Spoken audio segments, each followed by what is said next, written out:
नमस्कार मित्रों, मैं योगेंद्र भगौर आपके अपने YouTube चैनल हिंदी साहित्य पर आपका हार्दिक स्वागत करता हूं। साथियों, आज हम आधुनिक काल से संबंधित 62 महत्वपूर्ण प्रश्नोत्तरों की जानकारी प्राप्त करेंगे। साथियों, आपने अभी तक हमारे हिंदी साहित्य के इतिहास में आदिकाल, भक्तिकाल एवं रीतिकाल से संबंधित वीडियो नहीं देखे हैं तो उन्हें देखिए। साथियों, हमने हिंदी साहित्य के इतिहास से संबंधित बहुत ही महत्वपूर्ण प्रश्नोत्तर बनाए हैं। साथियों, ये प्रश्नोत्तर UGC net, GRF, RPSC first grade, second grade, DSSB, KVS, NBS, TGT, PGT, UPPSC एवं किसी भी राज्य की टीजीटी एवं पीजीटी परीक्षाओं में इनसे संबंधित प्रश्नोत्तर अवश्य पूछे जाते हैं। तो चलिए शुरू करते हैं आज का वीडियो। तो पहला प्रश्न है, नई कविता की कौन सी प्रवृत्ति नहीं है? जीवन के प्रति आस्था, लघु मानव की प्रतिष्ठा, सामाजिक बोध का प्रभाव, बौद्धिक यथार्थवादी दृष्टि। मित्रों, इसका सही उत्तर है सामाजिक बोध का प्रभाव।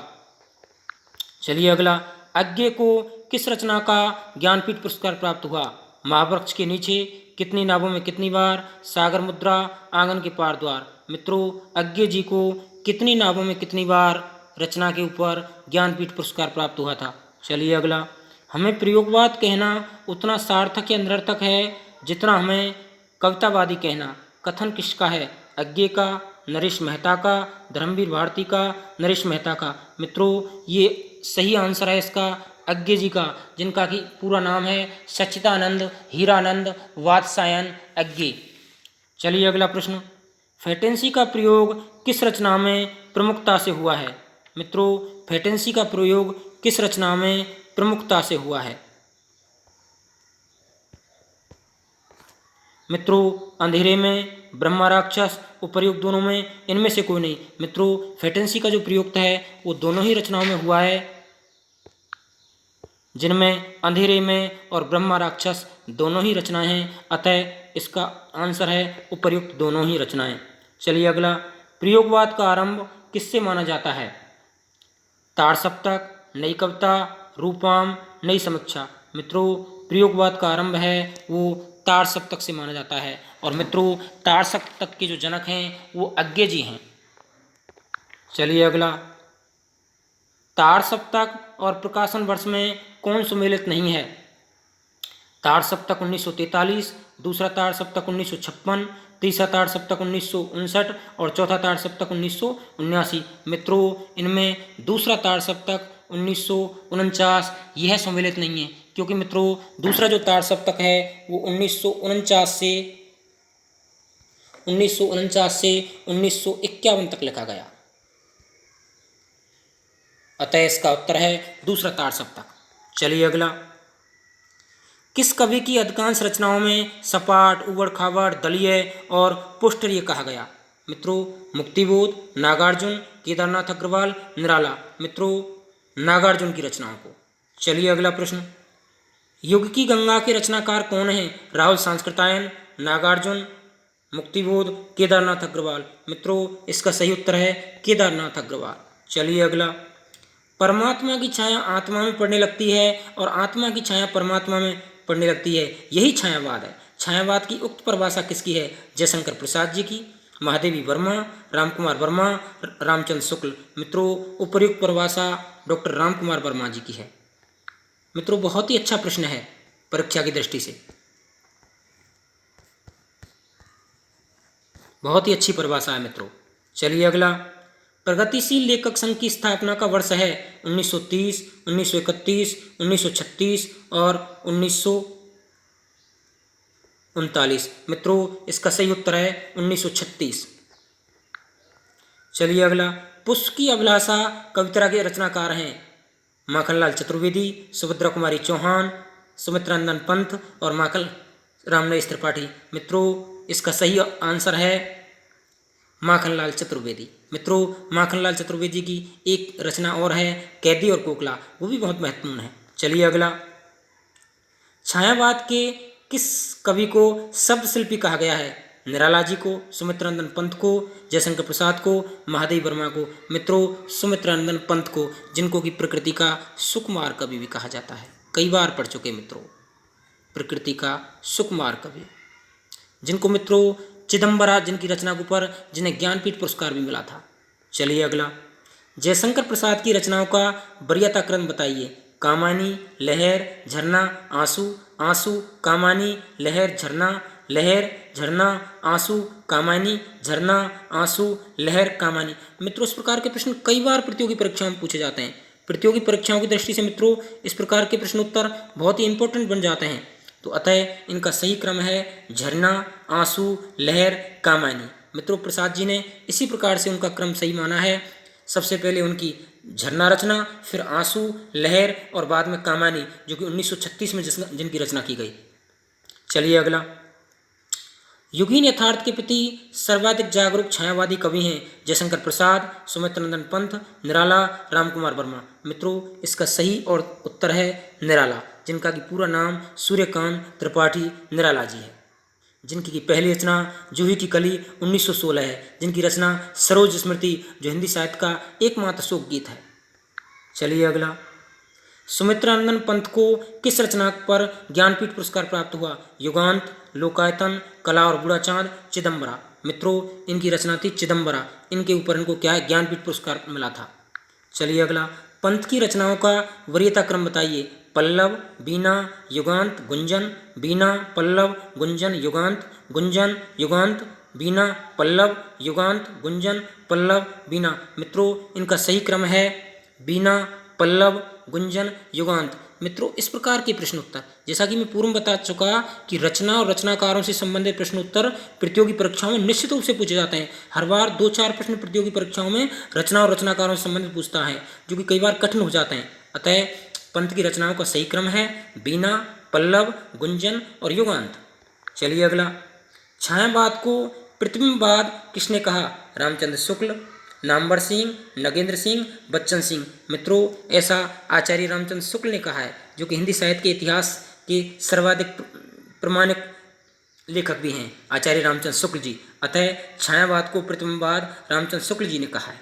चलिए अगला, द्विवेदी युग की किस काव्य प्रवृत्ति की प्रतिक्रिया स्वरूप छायावाद का उदय हुआ? ब्रजभाषा में काव्य रचना, इतिवृत्तात्मकता, राष्ट्रीय भावों की अतिरंजना और श्रृंगार भक्ति भावना। मित्रों इसका सही आंसर है इतिवृत्तात्मकता। चलिए अगला, निम्न छायावादी कवियों का क्रम बताइए। प्रसाद, पंत, निराला, महादेव वर्मा, प्रसाद, निराला, पंत, महादेव वर्मा, पंत, प्रसाद, महादेव वर्मा, निराला, महादेव वर्मा, पंत, निराला, प्रसाद। मित्रों इनका सही क्रम है प्रसाद, निराला, पंत, महादेव वर्मा, जिनका कि पूर्ण नाम जयशंकर प्रसाद, सूर्यकांत त्रिपाठी निराला और सुमित्रानंदन पंत और महादेवी वर्मा, जो कि छायावाद की बहुत ही महत्वपूर्ण कवित्री हैं। मित्रों इस प्रकार के प्रश्न भी प्रतियोगी परीक्षाओं में कई बार पूछे जाते हैं। कवियों के क्रमों को जमवाता है, कभी कवियों के क्रमों की बात होती है तो कभी रचनाओं के क्रमों की बात होती है। चलिए अगला, हम कौन थे, क्या हो गए और क्या होंगे अभी, किस कवि की पंक्ति है? भारतेंदु हरिश्चंद्र, महावीर प्रसाद द्विवेदी, हरिऔध, मैथिली शरण गुप्त। मित्रों ये पंक्तियां मैथिली शरण गुप्त की हैं, जिन्हें कि राष्ट्र कवि भी कहा जाता है। ये भी प्रश्न मित्रों इंपॉर्टेंट बन जाता है। चलिए अगला, चींटी से लेकर हाथी पर्यंत पशु, भिक्षुक से लेकर राजा पर्यंत मनुष्य और अनंत आकाश, अनंत पृथ्वी, अनंत पर्वत सभी पर कविता हो सकती है। कथन किसका है? रामचंद्र शुक्ल का, भारतेंदु हरिश्चंद्र का, मैथिली शरण गुप्त का, महावीर प्रसाद द्विवेदी का। मित्रों ये कथन महावीर प्रसाद द्विवेदी जी का है। चलिए अगला, हरिऔध को किस रचना पर मंगला प्रसाद मिला था? मित्रों वैदेही वनवास, प्रिय प्रवास, रसकलश, पद्म प्रसून। मित्रों इनको प्रिय प्रवास, जो एकमात्र खड़ी बोली का उपन्यास है, इनका एकमात्र खड़ी बोली, इस पर क्या है इनको जो है मंगला प्रसाद मिला था मित्रों। और इसकी बात करें प्रिय प्रवास की मित्रों, तो ये 1909 से लेकर के और 1913 तक लिखा गया। मित्रों ये 1913 तक लिखा गया, जो कि खड़ी बोली का एकमात्र महाकाव्य है, जिनका कि पूरा नाम है अयोध्या सिंह उपाध्याय हरिऔध, जिन्होंने प्रिय प्रवास को लिखा है, जिसके ऊपर इनको मंगला प्रसाद पुरस्कार मिला था। चलिए अगला, प्रसाद जी की कहानियाँ किस पत्रिका में छपती थीं? सरस्वती पत्रिका, मर्यादा पत्रिका, इंदु पत्रिका और प्रताप पत्रिका। मित्रों, प्रसाद जी की कहानी इंदु पत्रिका में छपती थी। चलिए अगला, रचना और रचना काल में कौन विषम संयोजन है?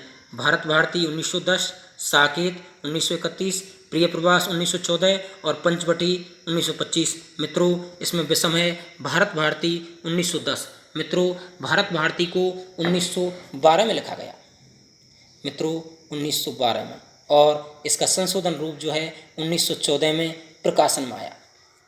अतः यही विषम संयोजन है। बाकी सारी रचनाएं सही हैं। साकेत को 1931 में लिखा गया, प्रिय प्रवास खड़ी बोली का एकमात्र उपन्यास 1914 में लिखा गया, और पंचवटी जो कि मैथिली शरण गुप्त की रचना है जिसको 1925 में लिखा गया।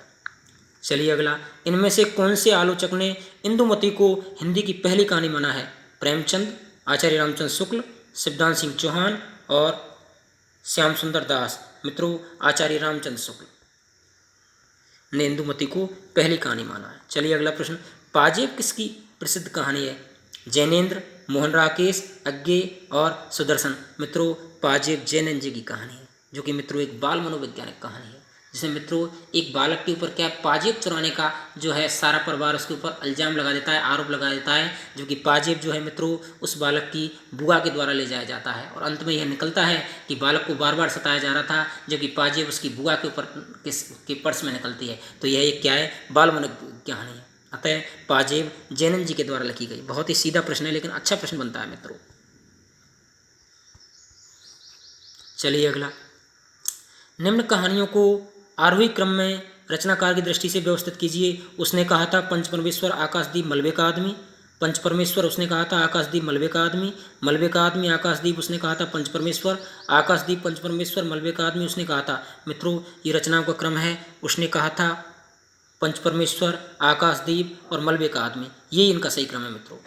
जैसे कि बताया, उसने कहा था चंद्र शर्मा गुलेरी की है, पंचपरमेश्वर मुंशी प्रेमचंद की रचना है, और आकाशदीप जो है जैसे उस मुंशी प्रेमचंद जी की जयशंकर प्रसाद जी की रचना है।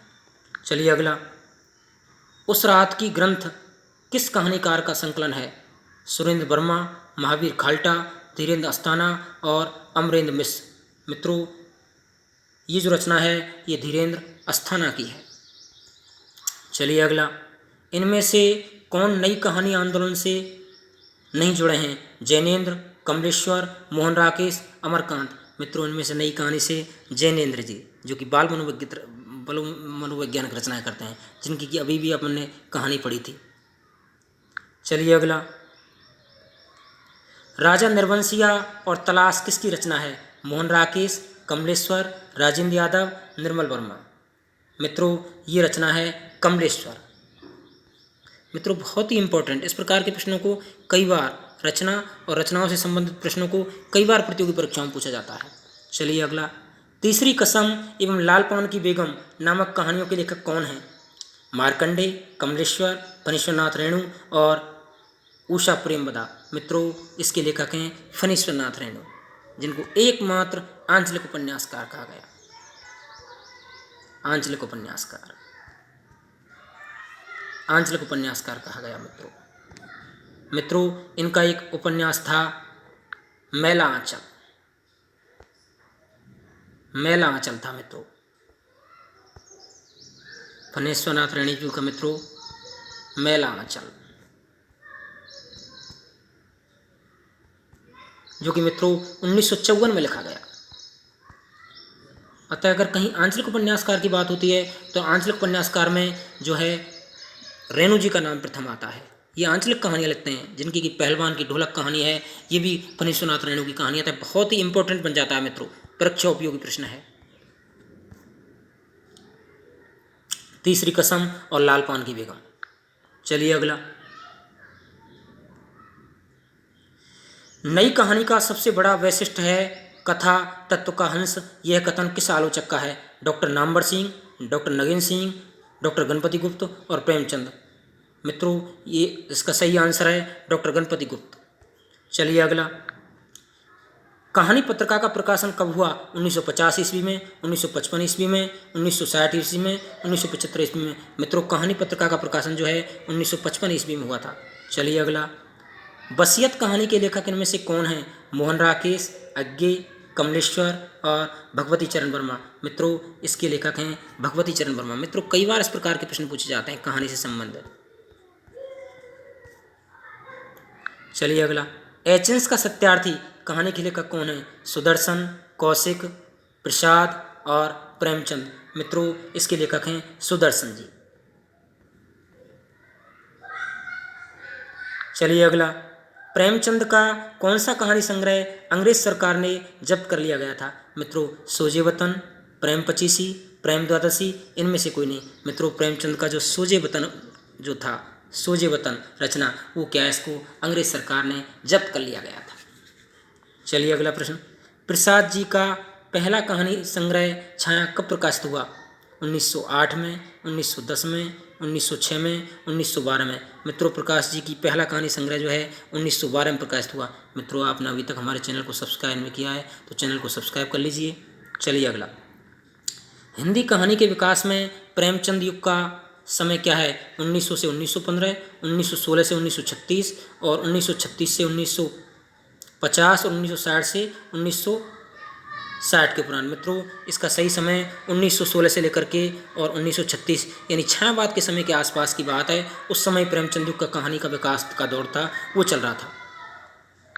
चलिए अगला, इनमें से कौन सा कहानी संग्रह अज्ञे का नहीं है? विपथगा, कोठरी की बात, जयदोष, खंडर की आत्माएं। मित्रों इनमें से अज्ञे की जो है खंडर की आत्माएं नहीं है, बाकी विपथगा, कोठरी की बात, जयदोल, सारी जो रचनाएं हैं वो अज्ञे जी की हैं, किंतु खंडर की आत्माएं इनकी रचनाएं नहीं हैं। चलिए अगला, पहाड़ पर लालटेन की रचनाकार कौन है? मित्रों बहुत ही इंपॉर्टेंट बन जाता है इस प्रकार का क्वेश्चन, रचना और रचनाकार से संबंधित बहुत ही महत्वपूर्ण बन जाता है मित्रों कई बार।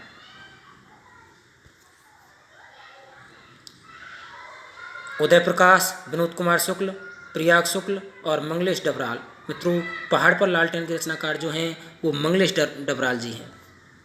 चलिए अगला, शमशेर बहादुर सिंह को किस रचना पर साहित्यिक अकादमी पुरस्कार मिला था? चुका भी हूँ मैं, कुछ कविताएं, कुछ और कविताएं, काल तुझसे होड़ है मेरी। मित्रों इसका सही उत्तर है चुका भी हूँ मैं, चुका भी हूँ मैं। इस रचना पर क्या है, इनको शमशेर बहादुर सिंह जी को जो है साहित्यिक अकादमी पुरस्कार मिला था। कवि और कविता में कौन सुमेलित नहीं है?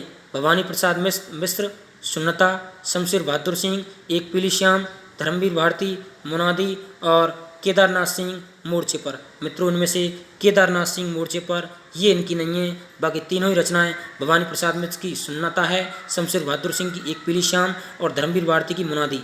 अतः इसका सही उत्तर है केदारनाथ सिंह मोर्चे पर। चलिए अगला प्रश्न, प्रगतिवाद की किस काव्य प्रवृत्ति की प्रतिक्रिया का स्वरूप प्रयोगवाद का उदय हुआ है? विचारधारा की कट्टरता, व्यक्तिक अनुभूतियों का भाव, अति यथार्थवादता, उपर्युक्त सभी। मित्रों उपर्युक्त सभी कारणों के कारण क्या हुआ है, यथार्थ प्रयोगवाद का जन्म हुआ है।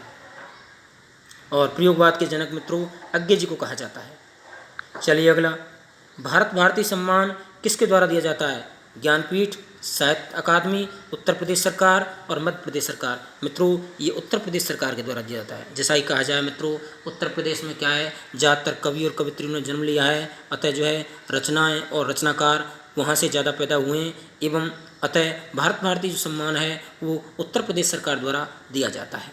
चलिए अगला, रचना और रचनाकार में कौन सम्मिलित नहीं है? सागर मुद्रा अज्ञे, चाँद का मुँह टेढ़ा है धूमिल मुक्तिबोध, गीत फरोश भवानी प्रसाद मिश्र और कनुप्रिया धर्मवीर भारती। मित्रों चाँद का मुँह टेढ़ा है धूमिल, ये चाँद का मुँह टेढ़ा है ये धूमिल जी की कविता नहीं है, बल्कि ये मुक्तिबोध की रचना है, जिनका कि पूरा नाम गजानन माधव मुक्तिबोध जी है। उपर्युक्त रचनाएं ऊपर की तीनों सही हैं। सागर मुद्रा अज्ञे जी की है, गीत फरोश भवानी प्रसाद मिश्र की है और कनुप्रिया धर्मवीर भारती जी की है, जबकि चाँद का मुँह टेढ़ा है वो मुक्तिबोध की रचना है। अतः इसका सही आंसर यही है, चाँद का मुँह टेढ़ा धूमिल। चलिए अगला, कवियों का वरीयता क्रम बताइए। मुक्तिबोध अज्ञे धर्मवीर भारती नरेश मेहता, अज्ञे मुक्तिबोध नरेश मेहता धर्मवीर भारती, धर्मवीर भारती अज्ञे मुक्तिबोध नरेश मेहता, नरेश मेहता धर्मवीर भारती अज्ञे मुक्तिबोध। मित्रों इनका सही क्रम है अज्ञे, मुक्तिबोध, नरेश मेहता और धर्मवीर भारती, जिनका कि पूरा नाम सच्चिदानंद हीरानंद बादशाह अज्ञे जी है। मुक्तिबोध का गजानन माधव मुक्तिबोध जी है, नरेश मेहता और धर्मवीर भारती। मित्रों आपने अभी तक हमारे तीनों काल, आदिकाल, रीतिकाल, भक्तिकाल से संबंधित प्रश्नोत्तर और उनकी वीडियो नहीं देखे हैं तो उनको देख लें। वो तीनों ही काल हमारे चैनल पर अपलोड कर दिए गए हैं और वो अति महत्वपूर्ण प्रश्नोत्तर संकलित किए गए हैं, अतः उन्हें चैनल पर जरूर देखिएगा। चलिए अगला, कवि और उपन्यास में कौन विषम संयोजन है? अयोध्या सिंह उपाध्याय हरिओद, गया प्रसाद शुक्ल स्नेही, रायदेवी प्रसाद पूर्ण और मैथिली शरण गुप्त कलाधर जयशंकर प्रसाद। मित्रों इसका सही उत्तर है मैथिली शरण गुप्त कलाधर। देखिए अयोध्या सिंह उपाध्याय हरिओद के द्वारा लिखा गया, हरिओद का ही है, गया प्रसाद शुक्ल का स्नेही है, रायदेवी प्रसाद पूर्ण सिंह का है, लेकिन मैथिली शरण गुप्त का कलाधर नहीं है। मित्रों कलाधर जो रचना है वो जयशंकर प्रसाद जी की है और जयशंकर प्रसाद जी को ही कलाधर के नाम से जाना जाता है। मित्रों ये भी अच्छा प्रश्न है, ये भी मित्रों परीक्षा उपयोगी बहुत ही इंपॉर्टेंट प्रश्न है। चलिए अगला, निज भाषा बोलऊ लिखऊ पढ़ऊ गनऊ सब लोग करऊ सकल विषयनी विश्व निज भाषा उपयोग। उक्ति किस कवि की है? भारतेंदु हरिश्चंद्र की, प्रताप नारायण मिश्र की, बालकृष्ण भट्ट की, श्रीधर पाठक की। मित्रों उपयुक्त पंक्ति श्रीधर पाठक जी की है।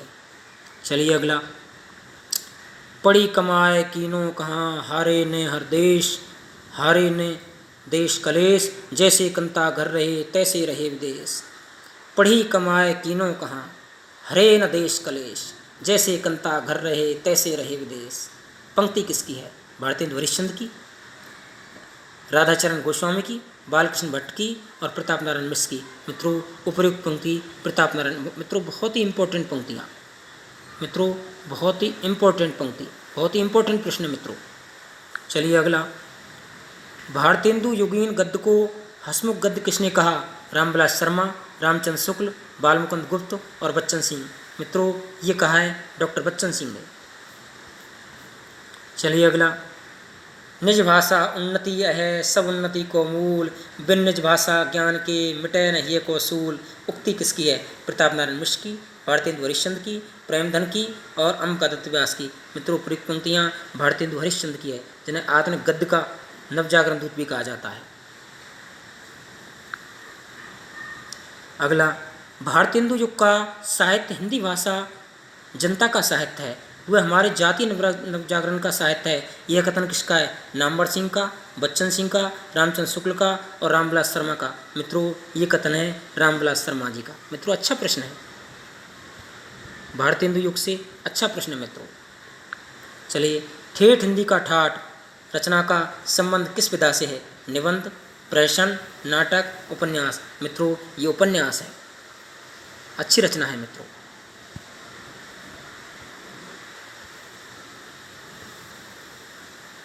चलिए अगला, भारतेंदु की ब्रज भाषा में लिखित काव्य रचना का मुख्य विषय है? भक्ति श्रृंगार, राष्ट्रीय देश प्रेम, सामाजिक सुधार, उपयुक्त सभी। मित्रों भारतेंदु जी का मुख्य विषय है भक्ति श्रृंगार। काठ का सपना कृति की कृतिकार कौन है? मित्रों बहुत ही अच्छा क्वेश्चन, मित्रों बहुत ही अच्छा प्रश्न। काठ का सपना कृति के कृतिकार कौन है? अज्ञे, गजानन माधव मुक्तिबोध, भीष्म सोहानी और सर्वेश्वर दयाल सक्सेना। मित्रों बहुत ही इंपॉर्टेंट क्वेश्चन, और मित्रों इसके जो लेखक हैं गजानन माधव मुक्तिबोध हैं, जैसा कि मैंने बताया मित्रों बहुत ही इंपॉर्टेंट क्वेश्चन है।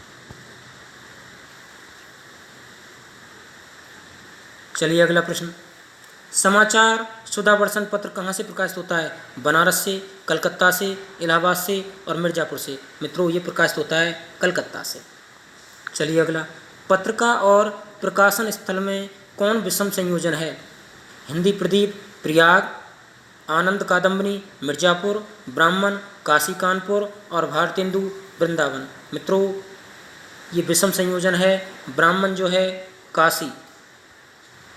मित्रों ब्राह्मण काशी से नहीं बल्कि क्या है कानपुर से निकलता है, जबकि हिंदी प्रदीप प्रयाग से निकलता है, आनंद कादम्बनी मिर्ज़ापुर से निकलता है, भारतेंदु वृंदावन से निकलता है, लेकिन ब्राह्मण जो है काशी से निकल के कानपुर से निकलता है। अतः आंसर नंबर 3 सही है।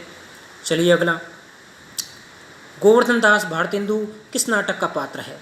वैदेही हिंसा हिंसा न भवती, नील देवी, अंधेर नगरी और भारत दुर्दशा। मित्रों उपयुक्त बात जो है अंधेर नगरी का है। चलिए अगला, आधुनिक काल का जनक किस लेखक को कहा जाता है? महावीर प्रसाद द्विवेदी को, भारतेंदु हरिश्चंद्र को, रामचंद्र शुक्ल को और हजारी प्रसाद द्विवेदी को। मित्रों, आधुनिक काल का जनक भारतेंदु हरिश्चंद्र को कहा जाता है। नवजागरण का अग्रदूत आधुनिक काल का जनक भारतेंदु हरिश्चंद्र को कहा जाता है मित्रों, जिनके नाम से मित्रों द्विवेदी युग चला है। सरस्वती पत्रिका का प्रकाशन कब व कहाँ से होता है? 1900 से 1905 प्रयाग से, 1902 से 1906 काशी से और 1930 से 1920 इलाहाबाद से और 1901-1904 से उड़ीसा से। मित्रों, ये 1903 से और 1920 इलाहाबाद से होता है। चलिए, भारतेंदु का निधन कब हुआ? 1 जनवरी 1985, 30 दिसंबर 1984, 6 जनवरी 1985, 3 दिसंबर 1985। मित्रों, इनका निधन हुआ था 6 जनवरी 1985। चलिए अगला और अंतिम प्रश्न, पत्रिकाओं के प्रकाशन का सही अनुक्रम क्या है? हरिश्चंद्र मैगनीज, प्रजाहितैषी, ब्राह्मण, हिंदी प्रदीप, ब्राह्मण, हरिश्चंद्र मैगनीज, प्रजाहितैषी, ब्राह्मण, प्रजाहितैषी, हिंदी प्रदीप, हरिश्चंद्र मैगनीज, प्रजाहितैषी, हरिश्चंद्र मैगनीज, हिंदी प्रदीप और ब्राह्मण। मित्रों, इनका सही क्रम है प्रजाहितैषी, हरिश्चंद्र मैगनीज, हिंदी प्रदीप और ब्राह्मण। मित्रों, आपको हमारे प्रश्न कैसे लगे? अगर आपको हमारे प्रश्न अच्छे लगे, चैनल को लाइक कीजिए, सब्सक्राइब कीजिए। धन्यवाद।